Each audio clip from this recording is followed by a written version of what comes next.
ভাবুন তো একজন খুনি যার অস্ত্র বন্দুক নয়, ছুরি নয়, বরং একটি সাধারণ ইঞ্জেকশন, যে এতটাই নিখুঁতভাবে খুন করে যে পোস্টমর্টমেও ধরা পড়ে না। আর সেই খুনিকে ধরতে একজন পুলিশ অফিসার নিজেই তৈরি করে একটি ফাঁদ। প্রশ্ন একটাই, শেষ পর্যন্ত কে জিতবে, আইন নাকি একেবারেই নিঃশব্দে খুন করা এক সাইকোপ্যাথ? আজকের এই গল্পে ধীরে ধীরে খুলে যাবে এমন এক ভয়ঙ্কর সত্য যা শেষ মুহূর্ত পর্যন্ত আপনাকে রাখবে টান টান উত্তেজনায়। বলছিলাম, সম্প্রতি মুক্তি পাওয়া সুপারস্টার মাম্মুটির অভিনীত দুর্দান্ত ক্রাইম থ্রিলার মুভির কাহিনী, যার নাম হলো কালাম কাওয়াল। এর আইএমডিবি রেটিং 7.5/10। বন্ধুরা, অনেক কষ্ট করে প্রত্যেকটা ভিডিও তৈরি করি। আপনার একটি লাইক আমার কষ্টকে সার্থক করতে পারে, তাই প্লিজ ভিডিওটিতে একটি লাইক দিন এবং অবশ্যই কমেন্ট করে জানাবেন মুভিটি আপনাদের কেমন লেগেছে।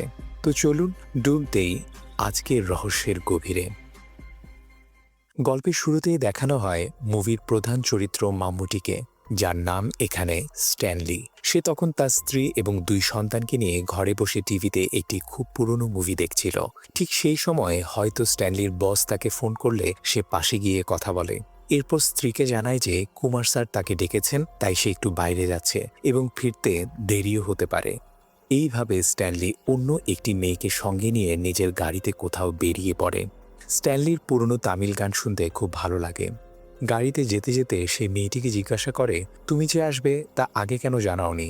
মেয়েটি বলে, আসলে দীপু আগামীকাল সন্ধ্যায় আসবে, সে যদি বাড়িতে থাকে তাহলে আমার পক্ষে বাইরে বের হওয়া সম্ভব হতো না, তাই আমি তোমাকে ফোন করেছি। স্ট্যানলি জানায় সে আগেই লজের লোকদের বলেছে যে পরের সপ্তাহে তার একটি রুম দরকার। আজ রুম পাওয়া যায় কিনা সেটাই এখন দেখার বিষয়। এরপর মেয়েটি জানতে চায় ভাড়ার বাড়ির বিষয়ে কিছু খোঁজ খবর করেছে কিনা। স্ট্যানলি বলে, হ্যাঁ খোঁজ নিয়েছি, কিন্তু সেখানে কিছু সমস্যা আছে, তাই আমি অন্য একটি বাড়ি খুঁজছি। ততদিন আমাদেরকে লজেই থাকতে হবে। আর বড় সমস্যা হচ্ছে আমি কিভাবে আমার স্ত্রীর সঙ্গে ডিভোর্সের কথা বলবো সেটা। এখনো পর্যন্ত আমি আমার স্ত্রীকে তোমার কথা কিছুই জানাইনি, কিন্তু তুমি তো চিঠি লিখে রেখে এসেছো, তাই না?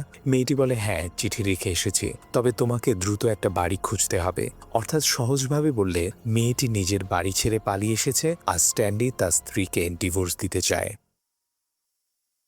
এরপর তারা দুজন একটি লজে গিয়ে কিছুক্ষণ অন্তরঙ্গ সময় কাটায়। কিছু সময় পর মেয়েটি স্ট্যানলিকে বলে, বাবুর মৃত্যুর পর সে আর কখনো বিয়ের কথা ভাবেনি, কিন্তু স্ট্যানলির সঙ্গে পরিচয়ের পর তার সেই সিদ্ধান্ত বদলে গেছে। সামনে তাদেরও একটি ভালো পরিবার হবে, এই আশায় সে কথা বলতে থাকে। এইসব কথার মাঝেই তারা টিভি দেখতে থাকে। টিভিতে একটি খবর চলছিল, যেখানে দেখানো হচ্ছিল যে সম্পত্তির জন্য এক ব্যক্তি নিজের ভাইকেই হত্যা করেছে। সেই খবরটা দেখে মেয়েটি অবাক হয়ে স্ট্যানলিকে জিজ্ঞাসা করে, কিভাবে একজন মানুষ আরেকজন মানুষকে, তাও নিজের ভাইকে হত্যা করতে পারে। স্ট্যানলি উত্তর দেয়, পৃথিবীতে নানা ধরনের মানুষ থাকে, আর মানুষ নিজের পরিস্থিতি অনুযায়ী রিঅ্যাকশন দেখায়। এই কথা শোনার পর মেয়েটি মজা করে জিজ্ঞাসা করে, স্ট্যানলিও কি এমন কিছু করেছে নাকি? স্ট্যানলি বলে, হ্যাঁ সে অনেক মানুষকে মেরেছে। মেয়েটি হেসে বলে, নিশ্চয়ই তুমি অনেক মশার পোকামাকড় মেরেছ। তখন স্ট্যানলি উদাহরণ দিয়ে বোঝাতে থাকে। সে বলে, আমার স্ত্রী অনিতা খুব সুন্দর এবং ভালো মেয়ে, আর আমি নিজের সন্তানদেরও খুব ভালোবাসি। আমার যে গাড়ি আছে সেটাও আমি যৌতুক হিসেবে পেয়েছি। এত সুন্দর একটা জীবন থাকার পরেও চাইলে আমি তোমাকে ছেড়ে দিতে পারি। তখন মেয়েটি বলে, যদি আমাকে ছেড়ে দিতে চাও সরাসরি বলো, মারতে হবে না, আমি নিজে নিজেই চলে যাব। স্ট্যানলি তখন জিজ্ঞাসা করে, সে যদি এভাবেই চলে যায় তাহলে তাকে মারার যে স্যাটিসফ্যাকশন সেটা সে কিভাবে পাবে? মেয়েটি অবাক হয়ে জানতে চায়, মানুষ মারলে কি স্যাটিসফ্যাকশন পাওয়া যায়? স্ট্যানলি বলে, যেমন মশা মারলে বা নিজের ক্ষতি করতে আসা সাপ মারলে যে এক ধরনের তৃপ্তি পাওয়া যায়, ঠিক তেমনই ঝুঁকি যত বড়, তৃপ্তিও তত বেশি। আর সেই কারণেই মানুষের ক্ষেত্রে সেই অনুভূতি আরও বেশি হয়। মেয়েটি ভয় পেয়ে জিজ্ঞাসা করে, তাহলে কি এখন সে তাকেই মারতে যাচ্ছে? স্ট্যানলি বলে, হ্যাঁ। মেয়েটি জানতে চায় কিভাবে মারবে। তখন স্ট্যানলি একটি ছোট রিবন নিয়ে তার গলায় হালকা করে জড়িয়ে দেখায় কিভাবে ধীরে ধীরে টানবে। স্ট্যানলির আচরণ দেখে মেয়েটি তখনও মনে করে সে হয়তো মজা করছে, কিন্তু মুহূর্তের মধ্যেই পরিস্থিতি ভয়ঙ্কর মোড় নেয় এবং স্ট্যানলি সত্যিই তাকে হত্যা করে। এরপর স্ট্যানলি মেয়েটির দেহ একটি বড় ব্যাগে ভরে লজ থেকে বের করে নিজের গাড়িতে ডিকিতে রেখে অন্য জায়গায় নিয়ে গিয়ে দাফন করে।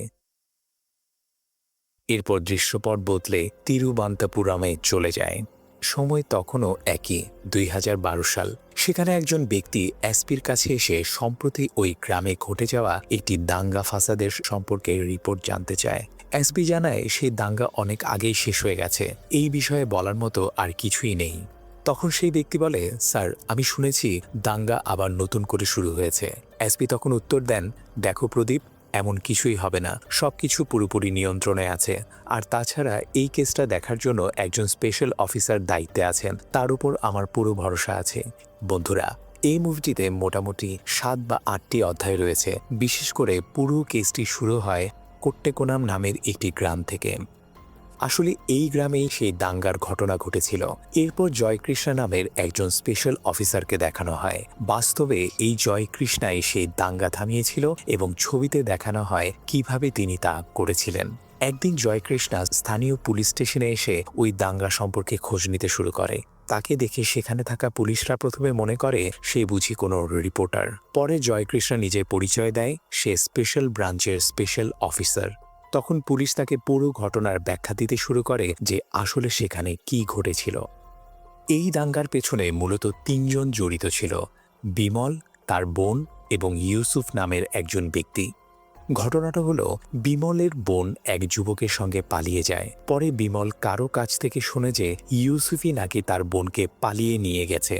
বিমল যেহেতু আর্মিতে কাজ করত, সে নিজের হোমটাউনে এসে কয়েকজন লোক জড়ো করে ইউসুফের উপর হামলা চালায়। অথচ সেই সময় গ্রামে ইউসুফ উপস্থিতি ছিল না। পরে যখন ইউসুফ জানতে পারে যে বিমল এবং তার বন্ধুরা তার বাড়িতে হামলা করেছে, তখন ইউসুফও নিজের বন্ধুদের জড়ো করে বিমলের বাড়িতে হামলা করে। এভাবেই ছোট একটা ঝামেলা বড় আকার ধারণ করে এবং তা ধর্মীয় দাঙ্গায় রূপ নেয়। প্রকৃত সত্য হলো, ইউসুফ নিজেও জানে না বিমলের বোন কোথায় আছে, মেয়েটি এখনও নিখোঁজ। এরপর জয়কৃষ্ণা এই কেসে জড়িত প্রত্যেকের সঙ্গে আলাদা আলাদা করে জিজ্ঞাসাবাদ শুরু করে। সবাই নিজের নিজের দৃষ্টিভঙ্গি অনুযায়ী বক্তব্য দেয়। এই কেসে একজন পূজারীও জড়িত ছিল।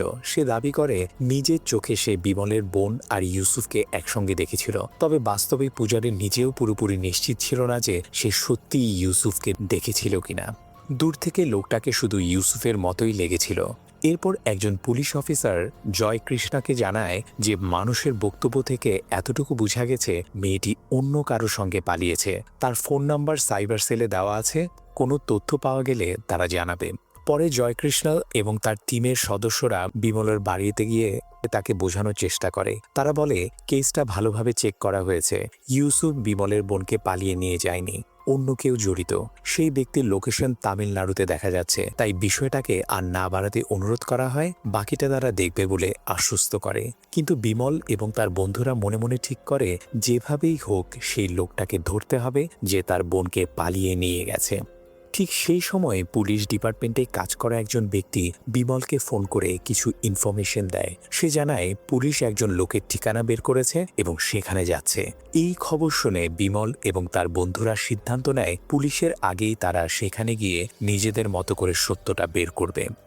একই সময়ে অন্যদিকে জয়কৃষ্ণ এবং তার টিম মেম্বার আনন্দও সেই লোকের ঠিকানার দিকে রওনা দেয়। এদিকে বিমল এবং তার বন্ধুরা তামিলনাড়ুর একটি গ্রামে গিয়ে একজন লোককে অনুসরণ করতে থাকে। তাদের সন্দেহ হয় এই লোকটাই তাদের বোনকে পালিয়ে নিয়ে গেছে। তারা ইচ্ছা করে ওই লোকটির সঙ্গে হালকা একটা দুর্ঘটনা ঘটিয়ে তাকে মারধর করে একটি নির্জন জায়গায় নিয়ে যায় এবং জিজ্ঞাসা করে আমাদের বোন কোথায়। লোকটি ভয়ে ভয়ে জানতে চায় তারা কারা আর কার বোনের কথাই বা বলছে। তবুও বিমল এবং তার বন্ধুরা তাকে মারতে থাকে এবং বলে আমাদের বোনকে পালিয়ে নিয়ে গিয়ে এখন নাটক করছিস। অন্যদিকে জয়কৃষ্ণ এবং আনন্দ সেই লোকটির ব্যাপারে খোঁজ খবর নিতে থাকে, তার বাড়ি কোথায়, সে কে।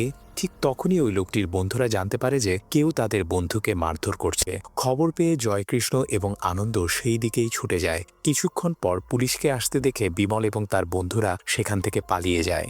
এরপর কিছু সময় পর জয়কৃষ্ণ হাসপাতালে গিয়ে আহত লোকটিকে বিমলের বোনের ছবি দেখিয়ে জিজ্ঞাসা করে। লোকটি জানায়, স্যার আমি সত্যি বলছি, এই মেয়েটি কে আমি জানি না, ওরা সবাই আমাকে এই ছবিটা দেখিয়েই মারধর করেছে। তখন জয়কৃষ্ণ একটি ফোন নম্বর দেখিয়ে জিজ্ঞাসা করে এই নম্বরটা তো তোমার নামেই রেজিস্টার করা তাই না?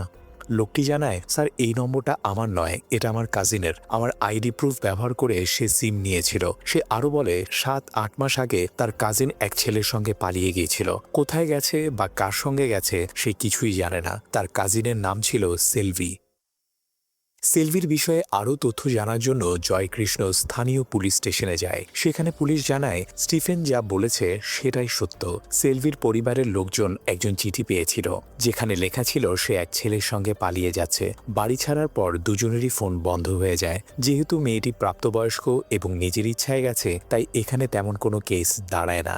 এরপর জয়কৃষ্ণ জানতে চায় সেলভি যে ছেলেটির সঙ্গে পালিয়েছিল তার ফোন নম্বর কি। পুলিশ অফিসার জানায় যে তারা ওই দিক থেকেও তদন্ত করেছিল, কিন্তু সেই ঠিকানাটা ছিল ভুয়া আর ওই নাম্বারটাও ছিল কেরালার। তাই বিষয়টি নিশ্চিত করার জন্য জয়কৃষ্ণ এবং আনন্দ সেই ঠিকানায় যায়। আসল নম্বরটি ছিল সিন্ধু নামের এক মেয়ের নামে রেজিস্টার করা। সিন্ধুর মা জানান, স্যার, আমার মেয়ে তো 1 বছর আগেই এক ছেলের সঙ্গে পালিয়ে গেছে। কার সঙ্গে পালিয়েছে, কোথায় আছে, এই বিষয়ে তার কোনো ধারণাই নাই। এরপর জয়কৃষ্ণ এসপির কাছে গিয়ে কেসের কিছু গুরুত্বপূর্ণ তথ্য ব্যাখ্যা করে।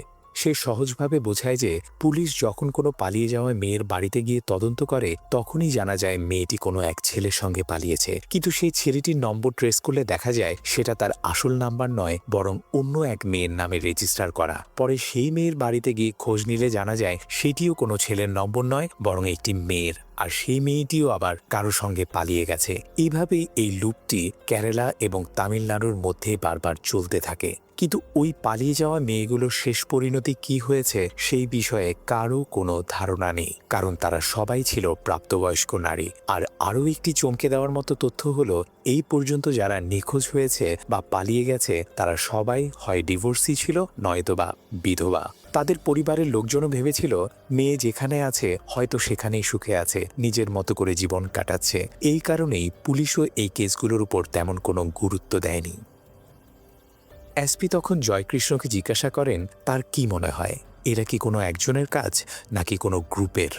জয়কৃষ্ণ বলে তার মতে এটা একজনেরই কাজ, কারণ সব কেসেই একই প্যাটার্ন দেখা যাচ্ছে। তার ধারণা এটা হয়তো কোনো সেক্স র্যাকেটের সঙ্গে যুক্ত হতে পারে, মানে মেয়েগুলোকে ভালোবাসার ফাঁদে ফেলে পরে অন্য কোথাও বিক্রি করে দেওয়া হয়েছে। তখন এসপি নির্দেশ দেন এই কেসটি খুব গভীরভাবে তদন্ত করতে। এরপর মুভির দ্বিতীয় অধ্যায় শুরু হয়, দ্য গোল্ডেন প্ল্যান। আমরা দেখতে পাই একদিন ববি নামের এক ব্যক্তি স্ট্যানলির বাড়ির কাছে আসে। ববির একটি গয়নার দোকান ছিল। কিছুদিন আগে কাজের প্রয়োজনে সে নিজের বাড়িতে সায়ানাইড এনে রেখেছিল। তার বাড়ির পাশের একটি কুকুর সেই সায়ানাইড চেটে ফেলে এবং সঙ্গে সঙ্গে মারা যায়। এরপর কুকুরটির মালিক এই ঘটনায় মামলা করে। সেই মামলার সাহায্য নেওয়ার জন্যই ববি স্ট্যানলির কাছে আসে। সায়ানাইডের কথা শুনে স্ট্যানলির মাথায় এক ধরনের খারাপ চিন্তা কাজ করতে শুরু করে। সে ববিকে বলে, ঠিক আছে, আমি ওই লোকটার সঙ্গে কথা বলবো। সেই রাতেই স্ট্যানলি একটি কেমিক্যাল দোকানে গিয়ে ভুয়া জুয়েলারি লাইসেন্স দেখিয়ে সায়ানাইড সংগ্রহ করে। সায়ানাইড পরীক্ষা করার জন্য সে খাবারের মধ্যে অল্প পরিমাণ সায়ানাইড মিশিয়ে একজন ভিখারিকে দেয়। কিছুক্ষণের মধ্যেই সেই ভিখারির মৃত্যু হয়। এই দৃশ্য দেখে স্ট্যানলির মাথায় আরও ভয়ঙ্কর একটি আইডিয়া আসে। আগে সে মেয়েদের গলা টিপে হত্যা করত, কিন্তু সায়ানাইড ব্যবহার করলে আর এত কষ্ট করতে হবে না। পরদিন সকালে স্ট্যানলি একটি ম্যারেজ ব্রোকারের কাছে গিয়ে বলে, আরেকজন আমাকে আপনার কথা বলেছে। আসলে আমার এক বড় ভাই আছে, সে ডিভোর্সড, তার জন্য আমরা মেয়ে খুঁজছি। যদি আপনার কাছে কোনো ভালো সম্বন্ধ থাকে আমাকে জানাবেন। মেয়ে ডিভোর্সি হলেও চলবে, কিংবা বিধবা হলেও সমস্যা নেই। তখন ব্রোকার স্ট্যানলিকে কয়েকজন নারীর ছবি দেয় এবং বলে এগুলো ভাইকে দেখিয়ে জানাতে। এরপর দেখানো হয় স্ট্যানলি সেই ছবিগুলোর মধ্য থেকে একজন নারীকে বেছে নিয়ে তার কর্মস্থলে যায়। ওই নারী একটি কাপড়ের দোকানে কাজ করত। স্ট্যানলি প্রায় 1 সপ্তাহ ধরে তাকে অনুসরণ করতে থাকে। শেষে সে নারী বিষয়টি বুঝতে পেরে তাকে হালকা ধমক দেয়। তখন স্ট্যানলি নিজের উদ্দেশ্য জানায় সে তাকে বিয়ে করতে চায়, কিন্তু মেয়েটি স্ট্যানলির প্রতি তেমন কোনো আগ্রহই দেখায় না। এরপর স্ট্যানলি নিজের পুরনো বাড়ির কাছে ফিরে আসে এবং একটি ডায়েরিতে এক নারীর স্কেচ আঁকতে শুরু করে। আসলে স্ট্যানলি যেসব মেয়েকে হত্যা করে তাদের সবার স্কেচ সে নিজের ডায়েরিতে এঁকে রাখে। সম্ভবত কাপড়ের দোকানের সেই মেয়েকেও সে ইতিমধ্যেই মেরে ফেলেছে। এরপর সে আবার ছবিগুলোর মধ্য থেকে আরেকজন নারীকে সিলেক্ট করে। তারপর স্ট্যানলির আরও কিছু কীর্তিকলাপ দেখানো হয়। সে সাধারণত ডিভোর্সি বা বিধবা নারীদেরকেই টার্গেট করে এবং প্রায়ই কখনো তামিলনাড়ু, কখনো কেরালায় যাতায়াত করে। স্ট্যানলি সাধারণত 2 সপ্তাহ ধরে কোনো মেয়েকে অনুসরণ করত এবং এমন ভাব দেখাতো যেন সে তাকে খুব ভালোবাসে। ধীরে ধীরে বন্ধুত্ব করে সে নিজের সম্পর্কে মিথ্যা গল্প বলতো। কখনো বলতো তার ডিভোর্স হতে চলেছে, কখনো বলতো ডিভোর্স হয়ে গেছে, আবার কখনো বলতো তার স্ত্রী মারা গেছে। সে বারবার নিজের নাম এবং ধর্ম পরিবর্তন করত। মেয়েরাও যখন স্ট্যানলির প্রেমে পড়ে যেত তখন সে তাদের সঙ্গে লজে গিয়ে শারীরিক সম্পর্ক করত। সম্পর্কের 1 সপ্তাহ পর স্ট্যানলি সায়ানাইড মেশানো একটি ট্যাবলেট মেয়েদেরকে দিত এবং বলতো এটা প্রেগন্যান্সির ওষুধ। সে আশ্বাস দিত বিয়ের পর তারা সুন্দরভাবে পরিবার শুরু করবে। সেই ট্যাবলেট খাওয়ার পর মেয়েগুলো আলাদা আলাদা বাস স্ট্যান্ডের টয়লেটে মারা যেত। এইভাবেই স্ট্যানলি একের পর এক বহু নারীর সঙ্গে একই কাজ করে আসতে লাগলো। এরপর 3য় অধ্যায় শুরু হয়। তদন্ত চলাকালীন জয়কৃষ্ণ এবং আনন্দ একজন ব্যক্তির বাড়ির কাছে পৌঁছায়। সেই ব্যক্তির নাম ছিল বিজু। একটা ফোন নম্বর ট্র্যাক করতে করতেই জয়কৃষ্ণ সেখানে এসে হাজির হয়। বিজু জানায়, স্যার এই নম্বরটা তো আমার মায়ের, আর কয়েকদিন আগে আমার মায়ের ফোনটাই হারিয়ে গিয়েছিল। তখন জয়কৃষ্ণ বিজুকে জিজ্ঞাসা করে তার পরিবারের মধ্যে কোনো মেয়ে কি নিখোঁজ আছে কিনা। বিজু উত্তর দেয়, না স্যার, এমন কিছুই হয়নি। এই কথা শুনে জয়কৃষ্ণর কাছে বিষয়টা একটু অদ্ভুত লাগে। এরপর জয়কৃষ্ণ এখন পর্যন্ত যেসব মেয়ে নিখোঁজ হয়েছে তাদের ফোন নম্বরগুলো সংগ্রহ করে একজন লোককে দেয় ট্র্যাক করার জন্য। আসলে স্ট্যানলি যেসব মেয়েকে হত্যা করে তাদের ফোন নিজের কাছে রেখে পরে সুইচ অফ করে দেয়। জয়কৃষ্ণ অপেক্ষায় থাকে যদি কোনো নিখোঁজ মেয়ের ফোন হঠাৎ অন হয় তাহলে সেই সূত্র ধরেই আসল লোকটাকে ধরা যাবে।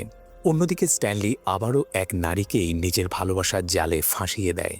আর এদিকে জয়কৃষ্ণ এসপির কাছে গিয়ে প্রস্তাব দেয় যে যেহেতু সব কেস তামিলনাড়ু এবং কেরালায় ছড়িয়ে আছে, তাই তামিলনাড়ু থেকে যদি একজন পুলিশ অফিসারকে এই কেসে যুক্ত করা হয় তাহলে তদন্ত অনেক সহজ হবে। এসপি তখন একজন অফিসারকে এই কেসে নিযুক্ত করেন। চমকপ্রদ বিষয় হলো যে সেই অফিসার আর কেউ নয়, স্ট্যানলি নিজেই। অর্থাৎ স্ট্যানলি আসলে একজন পুলিশ অফিসার। সে তামিল ও মালায়াম 2 ভাষাতেই পারদর্শী। এখানে দৃশ্য একটি ফ্ল্যাশব্যাকে যায়। দেখা যায় স্ট্যানলি দিব্যা নামের এক মেয়েকেও প্রেমের ফাঁদে ফেলে, তার সঙ্গে অবৈধ সম্পর্ক গড়ে তোলে এবং তাকে বাস স্ট্যান্ডের একটি বাথরুমে পাঠায় ট্যাবলেট খাওয়ার জন্য। এরপর বর্তমান সময়ে ফিরে আসা যায়, যেখানে জয়কৃষ্ণ, আনন্দ এবং স্ট্যানলি একসঙ্গে নিখোঁজ মেয়েদের কেস নিয়ে তদন্ত চালিয়ে যাচ্ছে। কথাবার্তার মাঝেই জয়কৃষ্ণ স্ট্যানলিকে বলে যে তার মালায়াম ভাষা খুব ভালো। স্ট্যানলি নিজের সম্পর্কে জানায় যে সে আসলে তামিলনাড়ু এবং কেরালার সীমান্ত এলাকায় থাকে। এই কথোপকথনের মধ্য দিয়ে স্ট্যানলি বুঝে যায় যে জয়কৃষ্ণ নিখোঁজ মেয়েদের ফোন ট্র্যাক করাচ্ছে। এদিকে সম্প্রতি স্ট্যানলি যাকে হত্যা করেছে তার ফোনটি এখনও তার কাছেই ছিল। দ্রুত কোনো এক জায়গায় গিয়ে সে ফোনটিকে পুরোপুরি ভেঙে ফেলে। কিছুক্ষণ পর আনন্দ জয়কৃষ্ণকে ফোন করে জানায় যে যেই গ্রামে একটি মেয়ের ফোন সুইচ অফ হয়েছিল সেই গ্রামের বাস স্ট্যান্ডের টয়লেটে এক নারীর লাশ পাওয়া গেছে। পুলিশ রেকর্ড অনুযায়ী সেটি ছিল একটি অজ্ঞাত পরিচয়ের দেহ। জয়কৃষ্ণ নির্দেশ দেয় নিখোঁজ মেয়েদের ছবির সঙ্গে সেই ডেড বডি মিলিয়ে দেখতে। সব যাচাই করার পর আনন্দ এসে জানায় মৃতদেহটি ছিল শেহানার। একই সময় স্ট্যানলিও একটি রিপোর্ট দেয় অন্য একটি গ্রামে একইভাবে বাস স্ট্যান্ডের টয়লেটে আরেকজনের লাশ পাওয়া গেছে। এইসব তথ্য একত্র করে জয়কৃষ্ণ বুঝতে পারে একজন লোক বিভিন্ন মেয়েকে ফাঁসিয়ে আলাদা আলাদা গ্রামে নিয়ে গিয়ে হত্যা করছে। এরপর জয়কৃষ্ণ পোস্টমর্টম ডাক্তারের কাছে জানতে চায় মেয়েগুলোর মৃত্যুর কারণ কী। ডাক্তার জানায় তাদের শরীরে সায়ানাইড পাওয়া গেছে। সাধারণ পোস্টমর্টমে এটা ধরা পড়ে না, পরে বিশেষভাবে পরীক্ষা করে বিষয়টি জানা গেছে। এই কারণেই স্ট্যানলি নিজেকে তদন্তে যুক্ত রেখেছিল যাতে পুলিশের প্রতিটি পদক্ষেপ সে আগেভাগেই জানতে পারে এবং সতর্ক থাকতে পারে। এরপর জয়কৃষ্ণ ও আনন্দ ফরেন্সিক বিশেষজ্ঞর কাছে যায়। বিভিন্ন ক্রাইম সিন থেকে পুলিশ কিছু আলামত উদ্ধার করেছিল। এর মধ্যে ফরেন্সিক বিশেষজ্ঞ একটি সেফটি পিন সম্পর্কে ব্যাখ্যা করে জানায় এটা কোনো সাধারণ সেফটি পিন নয়। পুলিশ ডিপার্টমেন্টে নেম প্লেট লাগানোর জন্য এই ধরনের পিন ব্যবহার করা হয়। এরপর জয়কৃষ্ণ এবং আনন্দ তামিলনাড়ু গিয়ে এক পুলিশ অফিসারের সঙ্গে দেখা করে এবং সেখানে কর্মরত সব পুলিশ অফিসারের তথ্য সংগ্রহ করে, কনস্টেবল থেকে শুরু করে উচ্চপদস্থ অফিসার পর্যন্ত। জয়কৃষ্ণ আনন্দকে নির্দেশ দেয় সবার ব্যক্তিগত নম্বর ট্র্যাক করতে এবং বিশেষ করে যেসব জায়গায় মেয়েরা নিখোঁজ হয়েছে বা মারা গেছে সেই লোকেশনগুলোর সঙ্গে মিলিয়ে দেখতে। কিছুক্ষণ পর সাইবার ক্রাইম বিভাগের একজন ফোন করে জানায় সম্প্রতি একটি মেয়ের ফোন অন হয়েছে। এই খবর পেয়ে জয়কৃষ্ণ, আনন্দ ও সাইবার ক্রাইম অফিসার সেই লোকেশনের দিকে রওনা দেয়। একটি কলোনিতে পৌঁছে সেই নম্বরে ফোন করলে দেখা যায় একটি বাড়ির ভেতরে ফোনটি বেজে উঠেছে। বাড়িটি ছিল মণি নামের এক কনস্টেবলের। তল্লাশি চালিয়ে বিছানার নিচে একটি ফোন পাওয়া যায়। এই দৃশ্য দেখে মণির স্ত্রী সঙ্গে সঙ্গে তার স্বামীকে ফোন করতে চায়, কিন্তু তার ফোনটি সুইচ অফ থাকে। ঠিক তখনই সেখানে স্ট্যানলি এসে হাজির হয়, কারণ স্ট্যানলিও ওই একই কলোনিতেই থাকত। জয়কৃষ্ণ স্ট্যানলিকে একপাশে ডেকে নিয়ে বিষয়টি বোঝায় যে নিখোঁজ মেয়ের ফোনটি মণির বাড়িতে পাওয়া গেছে এবং সব প্রমাণই তার দিকেই ইঙ্গিত করছে। স্ট্যানলি বলে সে মণিকে ভালোভাবে চেনে, সে এমন কাজ করতেই পারে না। জয়কৃষ্ণ জবাব দেয়, মানুষের ভেতরের চরিত্র কেউই পুরোপুরি জানে না, মণিকে পাওয়া গেলে পুরো সত্যটা বেরিয়ে আসবে। কিন্তু বন্ধুরা, ভয়ঙ্কর সত্য হলো সেদিন সকালেই স্ট্যানলি কৌশলে মণিকে এক জায়গায় ডেকে নিয়ে গিয়ে তাকে হত্যা করে ফেলে। কেসটি অন্যদিকে ঘুরিয়ে দেওয়ার জন্য সে একটি মেয়ের ফোন সেই বাড়িতে রেখে দেয়। পরে জয়কৃষ্ণ এসপির সঙ্গে দেখা করে হতাশ হয়ে পড়ে এবং বলে, এত ইনভেস্টিগেশন করার পরও আমরা সেই লোকটাকে ধরতে পারিনি। তখন এসপি বলে, আরে জয়কৃষ্ণ, ছেড়ে দাও না, এখন তো কেসটা সলভ হয়ে গেছে। কিন্তু জয়কৃষ্ণ এসপিকে কিছু বিষয় বোঝাতে শুরু করে। সেই কথাবার্তার মধ্যেই স্ট্যানলির সম্পর্কে কিছু তথ্য আমরা দেখতে পাই। জানা যায় স্ট্যানলি যখন ছোট ছিল তখন তার দাদু তাকে সঙ্গে করে হান্টিংয়ে নিয়ে যেত। সেই হান্টিংয়ে স্ট্যানলির দাদু অনেক পশু মেরে ফেলত। দাদুকে দেখে ধীরে ধীরে স্ট্যানলিও সেটাই ফলো করতে শুরু করে। দেখতে দেখতে এই কাজটাই স্ট্যানলির জন্য এক ধরনের নেশায় পরিণত হয়। অর্থাৎ কোনো কাজ অতিরিক্ত মাত্রায় করতে থাকলে সেটাই এডিকশনের রূপ নেয়। স্ট্যানলির ক্ষেত্রেও হত্যাকাণ্ড করাই একসময় নেশা হয়ে দাঁড়ায়। পরে স্ট্যানলি বড় হওয়ার পর সরকার পশু শিকারকে অবৈধ ঘোষণা করে। তখন নিজে সে নেশা মেটানোর জন্য সে মানুষের দিকে ঝুঁকে পড়ে। তবে একবারে শুরুতেই মানুষ মারেনি, প্রথমে ইঁদুর বিড়াল মারতে থাকে, তারপর ছোট বাচ্চা, আর শেষে মেয়েদেরকে টার্গেট করতে শুরু করে। তখন জয়কৃষ্ণ অনুরোধ করে বলে তার ধারণা আসল খুনি এখনো বেঁচে আছে এবং সে এই কেসের তদন্ত চালিয়ে যাবে। অন্যদিকে স্ট্যানলি আবার আরেক নারীর উপর প্রেমের ফাঁদ পাততে শুরু করে। ঠিক সেই সময়ে সে জানতে পারে যে জয়কৃষ্ণ এখনো এই কেসের তদন্ত চালিয়ে যাচ্ছে। এটা জানার পর স্ট্যানলি সে নারীকে ছেড়ে চুপচাপ সেখান থেকে চলে যায় এবং ভাবে কেসটাকে আবার অন্যদিকে ঘোরাতে হবে। এদিকে জয়কৃষ্ণ এবং আনন্দ পুরনো কিছু ফাইল খতিয়ে দেখতে থাকে। সেই সময়ে তারা একটি কেস নিয়ে সন্দেহ করতে শুরু করে এবং আবার সেই বিজুর কাছে যায়, যার কাছে তারা আগেও গিয়েছিল। তখন বিজু বলেছিল তার মায়ের ফোন চুরি হয়ে গেছে। এবার জয়কৃষ্ণ তাকে কড়া ভাষায় সত্য বলতে বলে। ভয়ে পড়ে বিজু কিছু সত্য কথা স্বীকার করে। আসলে বিজুর বোনের নাম দিব্যা। কিছুদিন আগে সে অন্য এক লোকের সঙ্গে পালিয়ে গিয়েছিল, পরে আবার ফিরে আসে। এরপর বিজু তার বোনের বিয়ে অন্য একজনের সঙ্গে দিয়ে দেয় এবং এখন দিব্যা নিজের জীবনে খুব সুখী। পরে জয়কৃষ্ণ এবং আনন্দ দিব্যার সঙ্গে দেখা করতে যায়। চমকপ্রদ বিষয় হলো দিব্যাও একসময় স্ট্যানলির ফাঁদে পড়েছিল, কিন্তু সে বেঁচে যায়। কিভাবে সে বেঁচে যায় তা আমরা পরে জানতে পারবো।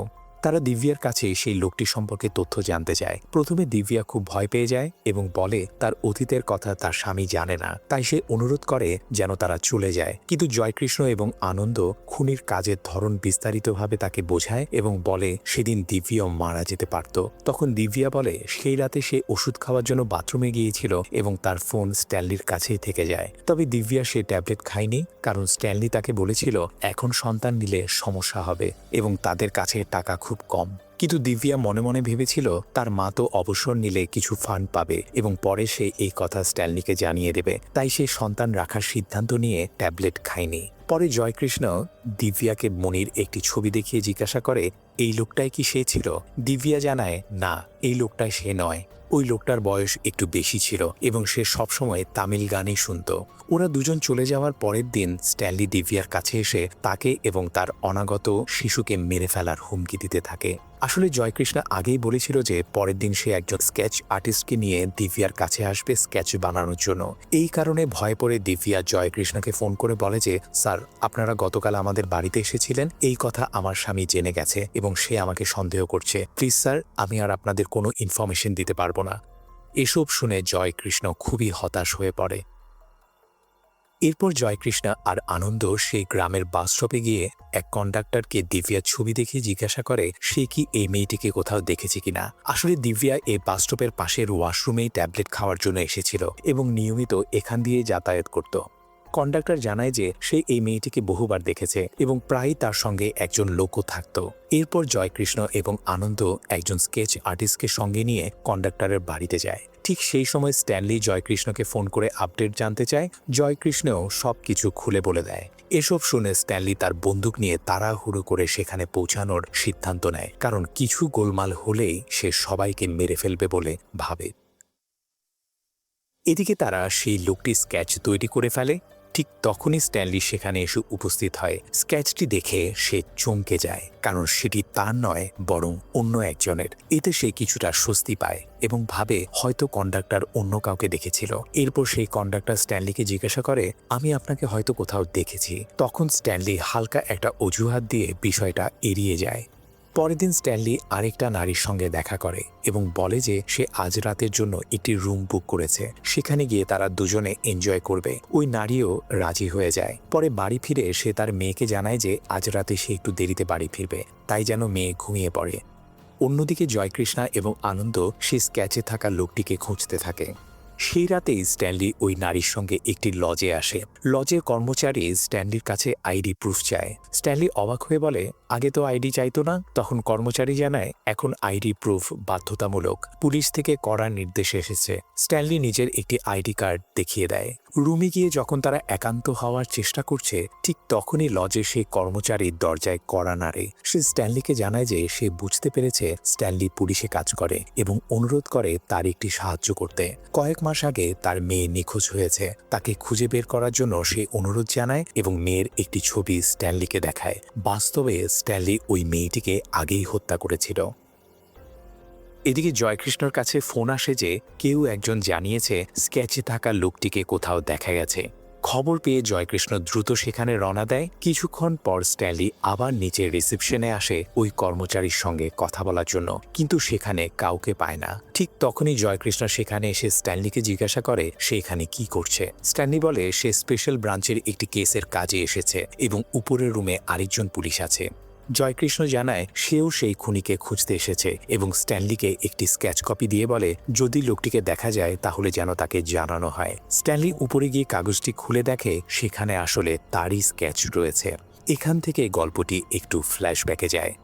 আসলে কন্ডাক্টরের বর্ণনার ভিত্তিতে জয়কৃষ্ণ এবং আনন্দ প্রথমে স্ট্যানলির স্কেচই বানিয়েছিল। জয়কৃষ্ণ আগেই বুঝে গিয়েছিল যে স্ট্যানলি সেখানে আসবেই, তাই তাকে বিভ্রান্ত করার জন্য অন্য একজনের স্কেচ দেখানো হয়েছিল যাতে তাকে হাতে নাতে ধরা যায়। এরপর জয়কৃষ্ণ সেই আসল স্কেচ নিয়ে দিব্যার কাছে গিয়ে শুধু হ্যাঁ বা না উত্তর চায় এবং দিব্যা হ্যাঁ বলে উত্তর দেয়। এরপর জয়কৃষ্ণ এবং আনন্দ স্ট্যানলির আসল বাড়িতে যায়। সেখানে অনেক প্রমাণস্বরূপ জিনিস পাওয়া যায়। বর্তমান সময়ে স্ট্যানলি ডায়াবেটিসের ইনজেকশন নিয়ে জয়কৃষ্ণের উপরে হামলা করতে যায়। দুজনের মধ্যে ভয়ঙ্কর ধস্তাধস্তি শুরু হয় এবং জয়কৃষ্ণ প্রায় মারাই যেতে বসেছিল। ঠিক তখনই লজে সেই কর্মচারী এসে স্ট্যানলির মাথায় আঘাত করে। পরে জানা যায় সে আসলে লজের কর্মচারী নয়, সেও একজন পুলিশ অফিসার।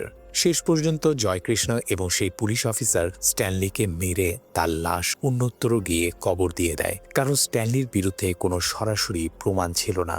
জয়কৃষ্ণর মনে হয় এটাই সঠিক বিচার, আর এভাবেই এই ছবির সমাপ্তি হয়। তো বন্ধুরা, এই ছিল সম্পূর্ণ মুভির এক্সপ্লেনেশন। আশা করি আপনাদের এই দুর্দান্ত ক্রাইম থ্রিলার মুভিটি ভালো লেগেছে। যদি আমার এক্সপ্লেনেশন আপনাদের ভালো লেগে থাকে তাহলে প্লিজ ভিডিওটি লাইক এবং শেয়ার করে দিন এবং আমাদের চ্যানেলটি সাবস্ক্রাইব করে আমাদের সাথেই থাকুন, কারণ আমরাই একমাত্র এই ধরনের ইন্টারেস্টিং ভিডিও নিয়ে আসি। ধন্যবাদ।